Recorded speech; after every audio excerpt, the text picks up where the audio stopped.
Hello friends, welcome to my channel. இன்றைக்கி வந்து ஹெல்த்தியான ஒரு பிரேக்ஃபாஸ்ட் பண்ணிக்கலாம்.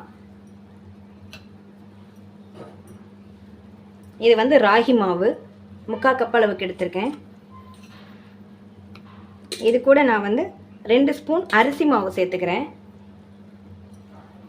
இதை நம்ம நல்லா வாசனை வர வரைக்கும் வறுத்துக்கலாம். இப்போ நல்ல வாசனை வந்தாச்சு, நம்ம ஆஃப் பண்ணிக்கலாம். இதை ரொம்ப கருக விட்டுறக்கூடாது, மீடியம் ஃப்ளேமில் வச்சுட்டு வறுத்துக்கணும். இந்த ராகி வந்து நம்ம வாங்கின்னு வந்து நல்லா களைஞ்சி வெயிலில் உணர்த்தி மிஷினில் கொடுத்து அரைச்சி வச்சுக்கணும். இல்லை நீங்கள் ரெடிமேடாக ராகி மாவு வாங்கிக்கிறனாலும் வாங்கிக்கலாம், உங்கள் சௌகரியம்தான். இதே சேம் டைம் நான் வந்து அரிசி மாவு கலக்காமையும் பண்ணலாம். அப்படியே ப்ளைன் ராகி மாவுலேயும் நீங்கள் பண்ணிக்கலாம். உங்கள் டேஸ்ட்டை பொறுத்தது தான் எல்லாமே.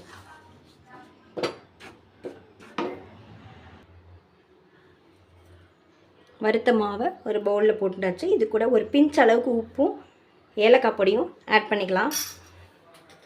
ஒரு கைப்பிடி அளவுக்கு குட்டி குட்டியாக கட் பண்ண தேங்காய் சேர்த்துட்டுருக்கேன். இந்த 1 கப் மாவுக்கு வந்து 3/4 கப் அளவுக்கான வெல்லம் எடுத்து ஒரு 1/4 கப் அளவுக்கு ஜலம் விட்டு கரைச்சி வடிகட்டி வச்சுட்டுருக்கேன். அதை கொஞ்சம் கொஞ்சமாக ஊற்றி இந்த மாவை நம்ம வந்து மிக்ஸ் பண்ணிக்கலாம்.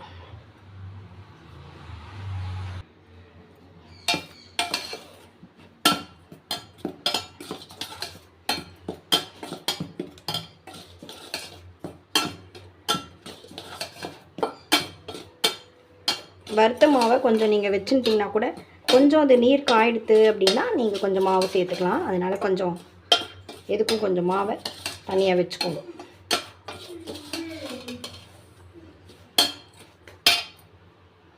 கொஞ்சம் கொஞ்சமாக நம்ம பாகு சேர்த்துட்டா தான் கரெக்டாக இருக்கும்.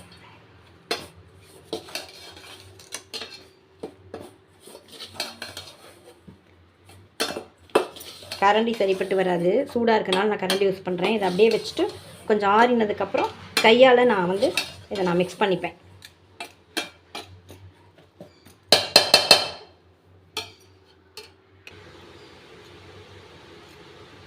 ஒரு ஸ்பூன் அளவுக்கு நெய்யும் விட்டுக்கலாம், கொஞ்சம் வாசனையாக இருக்கும், அதுக்காக தான். கொஞ்சம் ஆறினவனே கையாலேயே நல்லா மிக்ஸ் பண்ணிவிட்டு இதை நான் மூடி வச்சுருக்கேன். இது அப்படியே இருக்கட்டும். இப்போ இன்னொரு 3/4 கப் அளவுக்கான மாவை, வறுத்த மாவை நான் இதில் வேறு ஒரு பவுலில் போட்டுருக்கேன். இது கொஞ்சம் உப்பு போட்டுக்கிறேன். இது அப்படியே இருக்கட்டும். ஒரு வாண்டியில் குக்கிங் ஆயிலோ அல்லது நெய்யோ ஏதோ ஒன்று விட்டுக்கோங்க. கடுகு வெடிக்கட்டும், கொஞ்சம் பொறுமையாக இருக்கலாம்.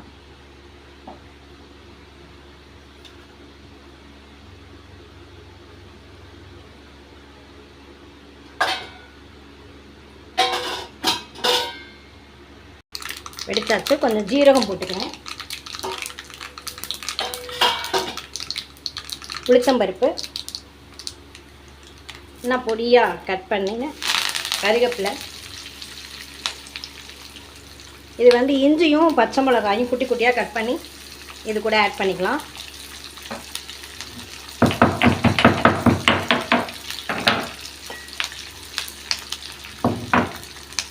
கட்டி பெருங்காயத்தை பொடி பண்ணி அதையும் ஆட் பண்ணிக்கலாம்.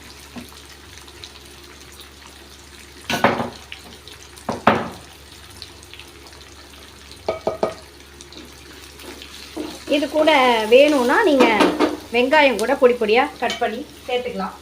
நான் வெங்காயம் போட்டுக்கல, தேங்காய் போட்டுக்கிறேன். பொடியாக கட் பண்ண தேங்காய்.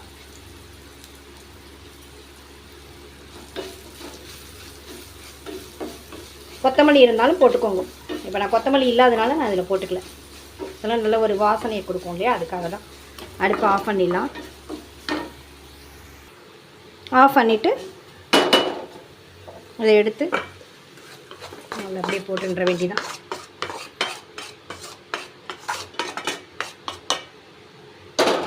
நீங்கள் இதில் வந்து ஆனியன் கட் பண்ணி போட்டுட்டீங்க அப்படின்னா நல்லா மிக்ஸ் பண்ணிக்கோங்க. ஆனியன் கொஞ்சம் தண்ணி விடும், அதனால் நல்லா மிக்ஸ் பண்ணிவிட்டு நான் வந்து வெந்நீர் கொஞ்சம் கொஞ்சமாக விட்டு இதை இந்த மாவை நான் மிக்ஸ் பண்ணிக்கிறேன்.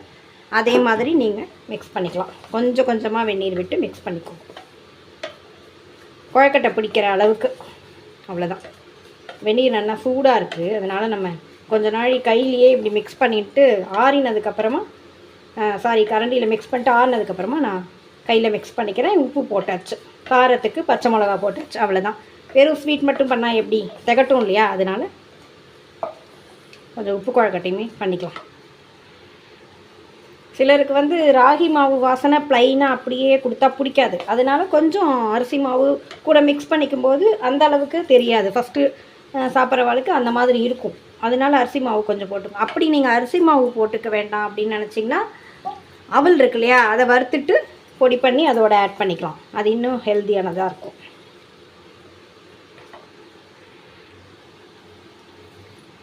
இப்போ நம்ம இனிப்பு மாவு ஆறி எடுத்துனோம்னா கொஞ்சம் நெய் விட்டுண்டு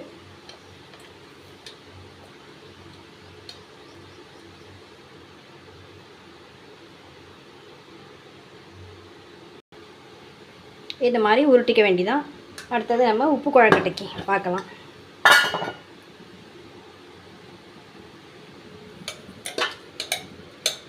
நீங்கள் வந்து இனிப்பு குழக்கட்டைக்கு அந்த வெல்லம் ஜலம் விட்டு பிசைஞ்சிருக்கேன் இல்லையா, அது வந்து கொஞ்சம் நம்ம ஆற வச்சோடனே கொஞ்சம் இறுக்கமாக இருந்ததுன்னா கொஞ்சம் நம்ம வாட்டர் சேர்த்து பிசைஞ்சு தளர்த்தி நம்ம பிடிக்கிற அளவுக்கு பண்ணிக்கலாம்.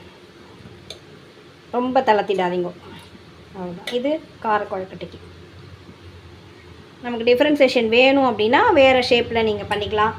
இது பார்த்திங்கன்னா இந்த மாதிரி கைப்பதம் தெரிகிற மாதிரி, விரல் பதம் தெரிகிற மாதிரி உருட்டியிருக்கேன். இது சும்மா நார்மலாக நம்ம உருட்டிக்கலாம், அவ்வளோதான்.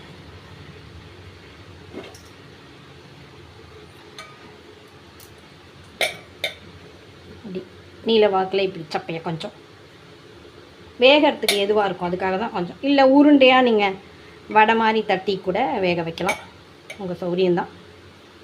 குழந்தைகளுக்கு எப்படி பிடிக்குமோ அந்த மாதிரி பண்ணினா விரும்பி சாப்பிடும். இது ரொம்பவே உடம்புக்கு ரொம்ப ஹெல்த்தியானதும் கூட தானே. பிரேக்ஃபாஸ்ட்டுக்கு ரொம்ப ரொம்ப ஹெல்த்தியானது இது.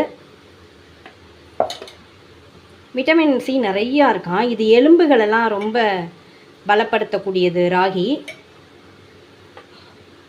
அதாவது மைதா, கோதுமை, அரிசி இதெல்லாம் விட இந்த ராகி ரொம்ப ரொம்ப நமக்கு ரொம்பவே ஹெல்த்தியானது. இது சட்டுன்னு பண்ணிடலாம். நம்ம இனிப்பு காரம்னு தனித்தனியாக பண்ணாட்டினா கூட காலம்பரத்துக்கு இந்த பிரேக்ஃபாஸ்ட்டுக்கு வந்து இந்த மாதிரி காரம் மட்டும் பண்ணி சட்னி தொட்டுக்க கொடுத்தா போதும். இதை சாப்பிட்டா உடம்புக்கு அவ்வளோ ஸ்ட்ரென்த்தாக இருக்குமா. வயல் வேலைக்கு கிராமத்தில் போகிறவங்கலாம் மார்னிங் வந்து இந்த மாதிரி ராகியை தான் ஏதோ ஒரு விதத்தில் சாப்பிட்டுட்டு போனால் அது பசியே எடுக்காதான் அவ்வளோ சீக்கிரமாக. அவங்களுக்கு ரொம்பவே யூஸ்ஃபுல்லாக இருக்குது. அதனால் அப்போலாம் ராகி தான் அதிகமாக யூஸ் பண்ணுறாங்க. ரொம்ப ஹெல்த்தியாக இருக்கும், வலு இருக்கும். பார்த்திங்கன்னா எலும்பெல்லாம் நல்லா ஸ்ட்ராங்காக இருக்கும். இதெல்லாம் இருக்கா ரீசன். இன்னும் சொல்லணும் அப்படின்னா பியூட்டிஃபுல்லாக இருக்குமா, அழகு கூடும். அந்த எப்படி சொல்கிறது, கட்டுமஸ்தான உடல் அது கிடைக்குமா இந்த ராகி சாப்பிட்றதுனால. எல்லோரும் விரும்பி சாப்பிடுவாங்க. இன்னொரு ரீசன் நான் சொன்னேன் என்னென்னா, முதுமையே வராதான், எப்பயும் இளமையான தோற்றத்தோடையே இருப்போமோ, அதுதான். ஆஸ் யூஷுவல் இட்லி பாத்திரத்தில் தண்ணி தலைச்சின்னு இருக்குது. நல்லா தலைக்கணும். தலைச்சதுக்கப்புறமா தான் நம்ம வைக்கணும். சிம் பண்ணிக்கோங்க. இப்போ நம்ம உங்களுக்கு இடம் எப்படி இருக்கோ அது பொறுத்து ரெண்டையுமே சேர்ந்து கூட வச்சுக்கலாம். நம்ம 2 தடவை வேக வைக்கணும் அப்படிங்கிறது இல்லை. எப்படியும் நம்ம சாப்பிட போகிறோம் ரெண்டையுமே, அதனால் எப்படி இருக்கோ அப்படி வேணால் வச்சுக்கலாம். இடம் இல்லைன்னா தனித்தனியாக வேக வச்சுக்கோங்க. அப்போ ஸ்வீட் வச்சுருக்கேன்.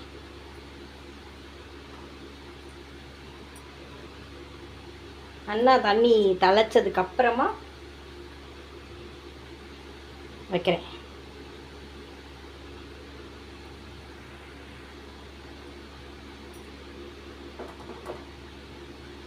இது காரம் கொஞ்சமாக தான் பண்ணியிருக்கேன், அதனால் எனக்கு ஒரே தரையாக வச்சிடலாம். மூடி வச்சாச்சு. இது வந்து நல்லா தண்ணி தலைச்சதுக்கப்புறமா, அதாவது சிம் பண்ணிவிட்டு தண்ணி தலைச்சதுக்கப்புறமா சிம் பண்ணிவிட்டு ஒரு 15 நிமிஷம் இது வேகணும். 15 நிமிஷத்துக்கு அப்புறம் ஆஃப் பண்ணிவிட்டு நல்லா ஆறினவுடனே ஓப்பன் பண்ணிக்கோங்க. ஏன்னா சிறுதானியத்தை பொறுத்த வரைக்கும் நல்லா வேக வச்சதுக்கப்புறம் தான் சாப்பிடணும். அதனால தான் இது நல்லா வேகட்டும். நான் வந்து இந்த மாதிரி சொன்னேன் இல்லையா, முதுமை வராது அப்படின்னு சொல்லியே நீங்கள் குழந்தைகளுக்கு கொடுங்க. அதுவும் இந்த காலேஜ் படிக்கிற ஸ்டூடெண்ட்ஸு, இந்த 10th அப்புறம் குழந்தைகளாக இருக்கிற வரைக்கும் நம்ம சொல்கிறத கேட்பாங்க. ஒரு 10th அந்த லெவல் மேலே வந்தாச்சுன்னா அதுங்களுக்கு பிடிக்கிறதே வேறு மாதிரி இருக்கும். ஐயா ராகி அதெல்லாம் யார் சாப்பிடுவா, நீயே சாப்பிடு, அந்த மாதிரி சொல்லுங்கள். அதனால் இதெல்லாம் ஹெல்த்து, அதுவும் லேடிஸ் குழந்தைகளுக்குலாம் அவளுக்குலாம் ரொம்பவே நல்லது. அதுக்கப்புறமா ஒரு 30க்கு அப்புறமா உடம்பு லைட்டாக அப்படி இப்படி இப்படி ஆட்டம் ஆடும் பாருங்க, அப்போ தான் தெரியும் அம்மா சொன்னது ஹெல்த்து, இதை சாப்பிடணும் அப்படிங்கிறது. எக்ஸாம்பிளுக்கு என் பொண்ணை கேட்டாலே எல்லாமே தெரியும். அதனால் இப்போவே நீங்கள் வந்து இந்த மாதிரி ஹெல்த்தியானதை குழந்தைகளுக்கு கொடுத்து பழக்குங்கோ. இது வந்து வேகட்டும். 15 மினிட்ஸ் மேலேயே விட்டுருக்கேன், நல்லாவே வெந்திருக்கும். டேஸ்டியான நம்மளோட ராகி குழக்கட்டை சூப்பராக ரெடி ஆகிடுது. உப்பும் காரமும் இதோட உங்களுக்கு பிடிச்ச சட்னியும் சாம்பாரும் சேர்த்து நீங்கள் பிரேக்ஃபாஸ்ட்டாக கண்டிப்பாக நீங்கள் எடுத்துக்கணும். உடம்பு ரொம்ப ஹெல்த்தியாக இருக்கும். நான் சொன்ன மாதிரி கட்டுமஸ்தான உடலும் இளமையான தோற்றமும் வேணுமா, கண்டிப்பாக இந்த ராகி பிரேக்ஃபாஸ்ட்டை நீங்களும் ட்ரை பண்ணி பாருங்கள் ஃப்ரெண்ட்ஸ். தேங்க்யூ வாட்சிங். Thank you friends.